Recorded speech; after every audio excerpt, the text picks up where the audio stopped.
Thank you, thank you. I'm coming! Ready?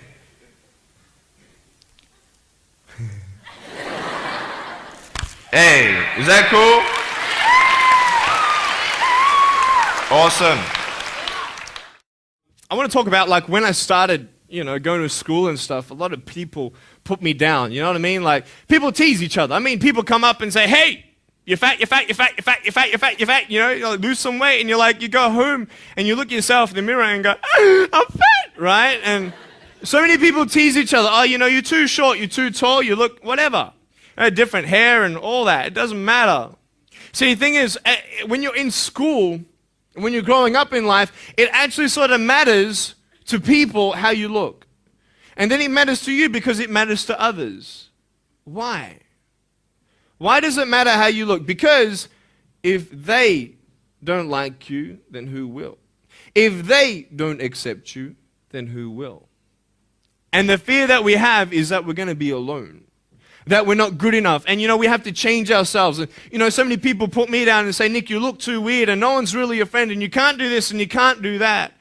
And I couldn't change anything. It's not like just fixing my hair one day and everything's fine. It's not like, just whatever. I couldn't change my circumstance. I couldn't just one day wake up and say, hey, give me arms and legs. I need arms and legs. You know what I mean? Like, I went to a bodybuilder, and said, can you make me some arms and legs? No, joking. Bodybuilder, you get it? Right? So here's the thing. I go up to people, can you give me a hand? Just joking. But it was so hard because people put me down. And I started believing that I was not good enough. I started believing that I was a failure. That I'd never ever be somebody who people would like or people would accept. And it was so hard, man. I thought to myself, I can't go on the soccer field like everybody else, and I can't ride my bike, and I can't skateboard, and all these sort of things. And I started getting depressed. I thought, what kind of purpose do I have to live? I mean, are you just here to live to die? I mean, is there not a purpose for me? Is there not a purpose in life? And I had questions and no answers. And I asked my mum and dad, why did this happen? I asked doctors, why did this happen? And they don't know. There are some things in life that are out of your control that you can't change and you got to live with. The choice that we have, though, is either to give up or keep on going. I want to ask you, what are you going to believe? Are you going to believe in yourself? Are you going to believe everybody else's judgment on you? Are you going to believe people when they say that you're a failure? When no one really likes you, no one really cares about you. And it's not really to say that, hey, you need someone to come up and say, hey, really, I like you, I care about you. No, it's not that, but it's the fact that people put you down. People don't even look you in the eye. People ask you how you are, and you say fine, but you're not fine, and they'll never know that. I tell you, life is interesting. Life's a journey. See this phone here? Let's say that I want to go to the phone, right? And I start from over here. Now, to get to the phone, it's not like I'm going to start meditating and going hum, right, and float across the air, right? It's not going to work.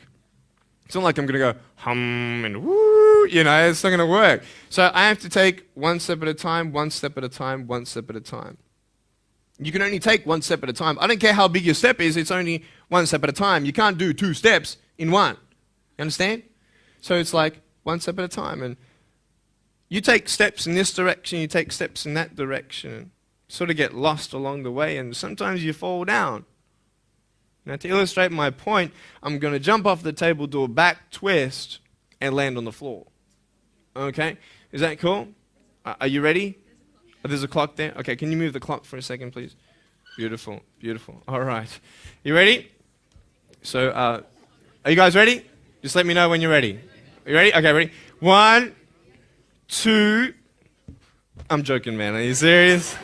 Just put the clock back there. If I did that, I'll break my arm or something. You know what I mean? But honestly, along the way, you might fall down like this. Ready? Right? Hello! Right. So what do you do when you fall down? Get back up. Everybody knows to get back up, because if I start walking, I'm not going to get anywhere. But I tell you, there are some times in life where you fall down and you feel like you don't have the strength to get back up. You sort of put a mask on your face when you come to school and pretend that everything's okay when it's not, and you go home and lay in your bed when no one's looking at you, when you don't have to impress anybody, and you're yourself. And fear comes in. You know the fear that you have as soon as you walk into the doors of your house. Maybe there's a broken home. Maybe you have doubt in your life. Maybe you don't know for sure what's going to be happening in the future, and it scares you. Maybe you're worried about what people think of you, what people say about you. Just that fear paralyzes you. And I just want to ask you today, do you think you have hope? Because I tell you, I'm down here, face down, and I have no arms, no legs. It should be impossible for me to get back up. I mean, you go home and tie the legs and arms of your brothers and sisters and like push them down and see how long it's going to take them to get back up. You know what I mean? You know, you can tell them that you'll see them tomorrow. You know what I mean? But this is the thing. It should be impossible for me to get back up, but it's not.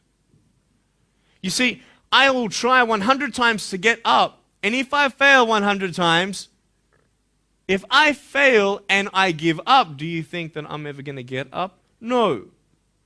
But if I fail, I try again and again and again. For as long as I try, there's always that chance of getting up. Does that make sense? And it's not the end until you've given up. And just the fact that you're here should persuade you that you have another chance to get back up. There's still hope. I'm not here today to tell you that I understand your pain. I don't know how it feels to be abused. I don't know how it feels to feel, quote, fat and you've got an eating disorder. I don't know how it feels to have a broken home. I don't know how it feels. But I know how it feels to have a broken heart. And I know how it feels to be alone. And I want you to know that I found my strength in Jesus Christ, and you're going to find your strength in whatever you find it in. But I just want you to know that it's not the end. It matters how you're going to finish. Are you going to finish strong? And you will find that strength to get back up like this.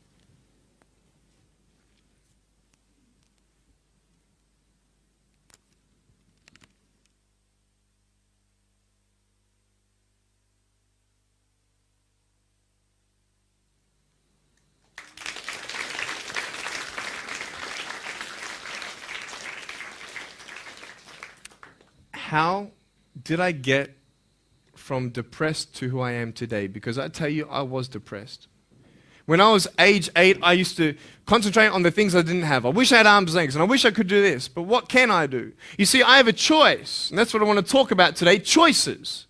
I can either be angry for not having arms and legs or be thankful for my chicken drumstick. And you see, I can still do a lot of things. At home, I can brush my teeth, comb my hair, get myself ready in the morning. And I'm traveling around the world. It's amazing. But I had to ask myself a couple questions. And the first question was really, who am I? Who am I? I'm Nick Vujicik, but who is that? And it's funny how the friends around you sort of determine who you are. You change yourself. You come to school. And everybody swore around me at high school, so I started swearing. Why? Because it's the cool thing to do. Everybody swears. So I don't want to be left out. And I want to be accepted, so I started swearing. You go to a party, everybody's drinking, so you drink. Why? Well, everybody else around me is doing a big deal. And you start losing yourself, and you start putting your security in temporary things. You start putting your happiness in things that won't last.